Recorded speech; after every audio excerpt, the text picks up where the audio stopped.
In today's lesson, we are going to learn the best strumming pattern for beginners, and that is the all downstroke strumming pattern. This strumming pattern is ideal if you've never attempted a strumming pattern before, or if you have attempted some of the more complicated ones and you haven't got very far. Before I start this lesson, let's take a listen to what the strumming pattern is going to sound like once you've mastered it. 1, 2, 3, 4.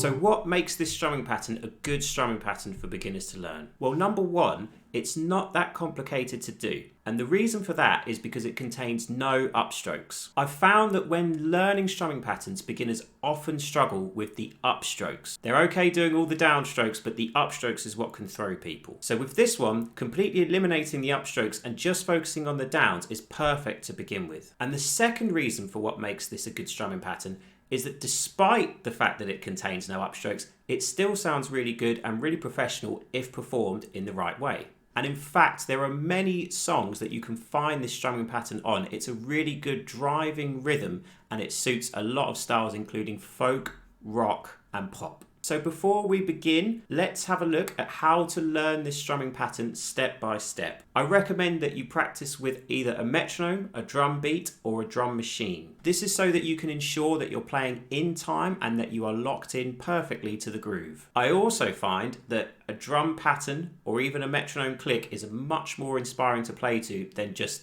unaccompanied nothing. Now, before you attempt any strumming pattern, if you're a beginner, you must make sure that you can strum in time to a basic beat using downstrokes to begin with. So in order to make sure you can do that, I'm going to set up a metronome at a reasonable tempo and we're just going to strum downstrokes to begin with. I find a good tempo to start with is 100 BPM. If that's too fast, you can always lower it. And for the purposes of this video today, we're going to take a G major chord on the guitar and we're going to strum along with that.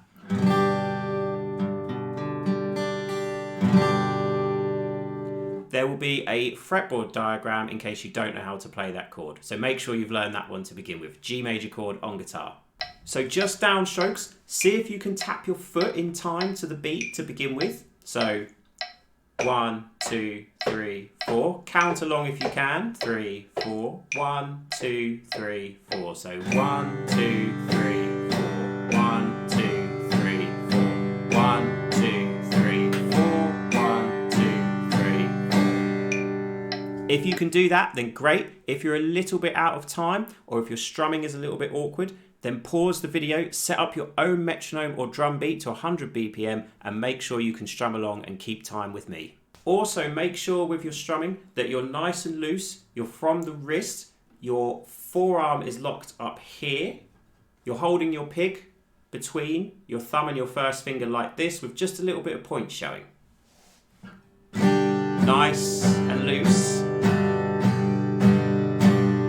And that you're not striking the strings too hard. Alright, cool. So the all downstroke strumming pattern is going to use what we've just done as a basis and we're going to build upon that. So the next step is to learn how to count this rhythm and then to learn how to play it. So originally, just now, I was just playing quarter notes or crotchet beats in time with the metronome with downstrokes, counting 1, 2, 3, 4 as I go along. We're now going to add another smaller downstroke in between each of those strong beats. So to count this rhythm, we're going to say 1 and 2 and 3 and 4 and in time with the metronome. So after 4, 3, 4, 1 and 2 and 3 and 4 and 1 and 2 and 3 and 4 and. The 1, 2, 3, 4 will be perfectly matched into the click of the metronome and the ands or the off beats will be perfectly situated in between those beats and it will be a nice even rhythm as we go along. Now the problem some people find with this rhythm is that at first they try to play it with all downstrokes being the same length and the same volume. That can sound a little bit messy and unprofessional as I'll demonstrate here. So 1, 2, 3, 4.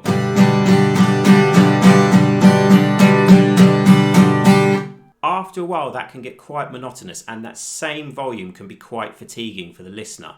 So it's important to be able to separate the strong beats and the weak beats using a smaller downstroke on those ands or those offbeat rhythms. So when you say and or when you count and on your strumming, you're going to perform a smaller downstroke. Now I tried my best to tab this. It looks like you have a full chord and then a smaller downstroke. I've put that on the lowest 3 strings on the guitar, but really you could just play 1 string. You could play all strings with a slightly softer strum. You could play 2, 3, 4, it doesn't matter. The point is just as long as that second downstroke isn't the same volume as the first one, you're good. So I'm going to put that into practice right now. So on the strong beats, we have a full strum.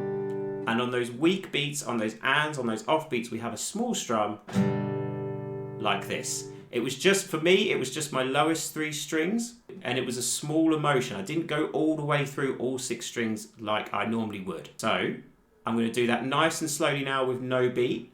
1 and 2 and 3 and 4 and flicking the wrists, by the way. 1 and 2 and 3 and 4. Keep that wrist nice and loose. 1 and 2 and 3 and 4 and 1 and 2 and 3 and 4 and. Let's turn up the tempo of the metronome right now, and we're going to do that in time, and we're going to do it to 100 BPM.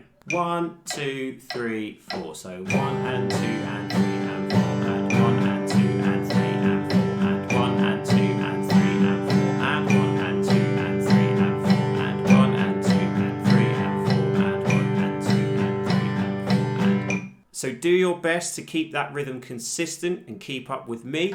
If that's too fast at 100 BPM, slow it down to 90, 80, 70, it doesn't matter, just as long as you can get that rhythm and work your way slowly with practice up to the full tempo. So last thing to do with this lesson, a little bit of a bonus feature, is we're now going to take that rhythm and we're going to apply it to a 2-chord progression to make it sound a little bit more interesting. I know at first it can sound a little bit boring when you're practicing just playing on 1 chord, but when you're trying to focus all your attention on 1 hand at first as a beginner, that's probably the best thing to do so that you're not trying to think about too many things at once. However, once you have mastered the rhythm with 1 chord, it's now time to look at changing chords. We're going to do that with our same G chord.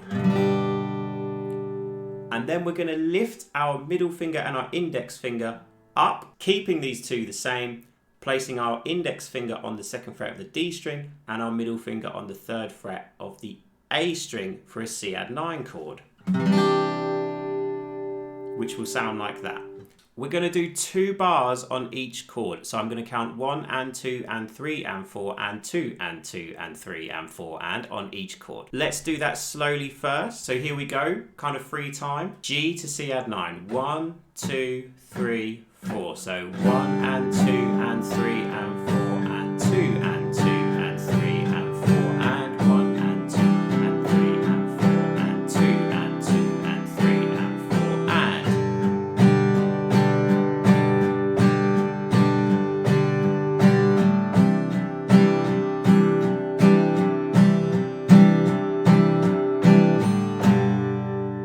One additional tip that I can give you, and you may have noticed when I was just doing the demonstration just now, is that on the final and before I change chord, I still strum the open strings. I lift my fingers and I still strum them. That's absolutely fine. Don't worry about doing that. In fact, actually, it kind of sounds a little bit better. It sounds a little bit more human than trying to leave your fingers on to the last possible moment before you change the chord. And finally, let's do that strumming pattern up to full speed, 100 BPM, 2 bars per chord. Here we go. So after 4, 2, 3, 4. 1 and 2 and 3 and 4 and 2 and 2 and 3 and 4 and 1 and 2 and 3 and 4 and 2 and 2 and 3 and 4 and.